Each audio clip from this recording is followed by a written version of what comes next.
Hi, it's Purple Ange from Focus Pocus, and I wanted to do a video today just to talk about a meeting that I had at the school this afternoon for Noah. And I guess it's the first time that I've ever come home feeling like we're on the same page and we have a plan. We have a plan. It was the first meeting ever since Noah was 5 years old that I haven't cried. And I realized that during the meeting, my eyes welled a few times and I was able to hold it in. It was the first time. And the reason that I cry is because usually when I'm listening to the assessment outcomes and the testing scores and the explanation of the scores, it is a reality that that as amazing as my son is, that when he's in the classroom and school environment, he is struggling.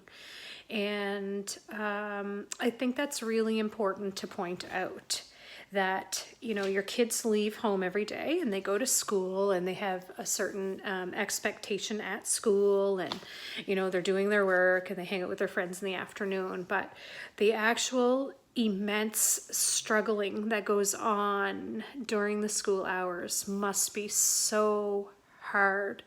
For example, Noah has always been a child that struggles with reading, with comprehension, and working memory is a huge problem for Noah. He has a working memory deficit, so that means that he doesn't retain information. So it's like the storage on your iPhone is full. So every time you take a photo, there's no storage to store the photo. That's what is going on in his brain. Only, you know, his brain is full of information, but he has no storage. So there are particular things that he hangs on to and that he knows, especially if it's a visual cueing type of lesson. Like if they write on the whiteboard and he visually can see the writing and the color on the board, he will retain the information more so than he will with someone reading to him, or if he has to read himself. There's almost no storage. So like basic language skills and reading skills, he scored 1%. 1%. The average children his age score between 17 and 83%, and he scored 1. So the storage of reading information and basic reading skills, he can read.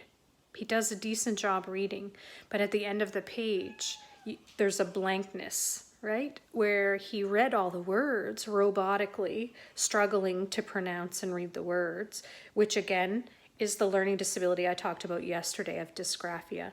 It is an inability to relate to written words and letters and phonics. And he had, you know, everything like listening comprehension, he got a 2%, well below average. And again, listening comprehension is when you listen to instructions and then you do them. He has no storage.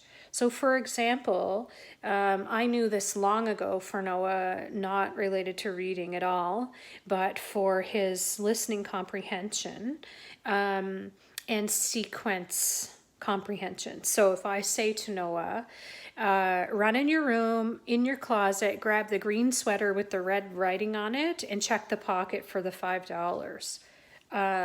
The only part of that he might get is the last part, check the pocket for $5. The rest of it he didn't store.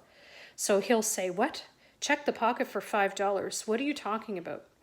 Because he missed the whole part in the beginning. So the way that we have combated that issue is I say, go run in your room and let me know when you're there. When you're there, I'm going to get you to do something. So he'll go in and he'll say, okay. And then I say, go in your closet. Do you see the green sweater? Do you see the green sweater that has the red writing? Yeah, I've got the sweater. Check the pocket for the $5. Did you find it? That is how you communicate with those types of disabilities. So, and those were self-taught types of behaviors for me, just for a matter of coping, not knowing that Noah really had these types of issues. We learned our own ways to adapt for everyone's sanity, for Noah's sanity, for my sanity, and still having Noah engaged in an activity where he can be successful with the outcome. Another one that he was tested on was was math, and he actually did decently well. He had some well below average, and he had some below average, but he did very well in comparison to when he was provincially tested in grade 6. And he did so little at that time, and he had such little confidence in reading comprehension at all, and just wasn't really willing to participate in a lot of activities. He wasn't even able to be scored. They couldn't even give him a 0 because he hadn't demonstrated enough knowledge at all to even give an accurate assessment. So he's come a long way in the math area, and I'm really happy for him in that aspect. I'm not at all surprised with the reading and writing comprehension. That tends to be Noah's largest struggle, is the written components of all of his classes. So, and I also found out today that there is actually a different English called English communication, and that might be a fantastic option for Noah in grade 12. So I'm really excited that there's another option, because Noah definitely wants to go to college, and he has some trades interests, and that English will still be accepted in college. So I'm really happy about that. So those are some options. So overall, the meeting was very successful. And as I had mentioned earlier in the season, in the school year, Noah got into this program here in Nova Scotia called the Severe Learning Disabilities Program, or the SLD. And I had never heard about this program until last year. I had met with the school multiple times to discuss the plans for Noah and to discuss his interventions and adaptations, because I am heavily involved in what is going on in school. And somebody mentioned that they may refer him to this SLD program. I think it was the vice principal at the time, and it was the first that I had ever heard of it. And still, I talked to other parents in the neighborhood whose kids, I'm sure, have severe learning disabilities like Noah, and they have never been offered the program. So that makes me sad. It makes me know that we need an ADHD strategy here in Nova Scotia. There is an autism strategy, which I think is fantastic, but the statistics for autism versus ADHD aren't even close. Autism in Nova Scotia is, I mean, the numbers are high, of course.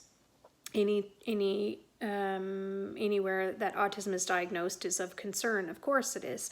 But the statistics for ADHD are significantly higher. When you have an average of 5% of the child population in a nation that has ADHD, that's almost an epidemic, and we need a strategy in Nova Scotia to deal with that. The strategy has to be getting children assessed faster, getting them access to supports, getting parents access to supports, and we need real investment from the government into the education of severe learning disabilities for our children, and in particular the disabilities that come along with ADHD.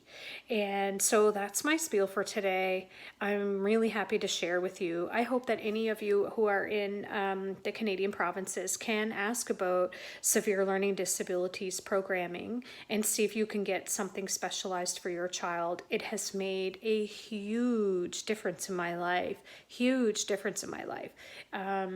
I do much less teaching and work so far, fingers crossed, with Noah this year because of the program, and they invest a lot of time in him one-on-one, and it has been a godsend. So anyway, I hope you guys have a fantastic evening, and I hope that I've helped somebody here to start asking for things for their children. Anyway, have a great night. Peace.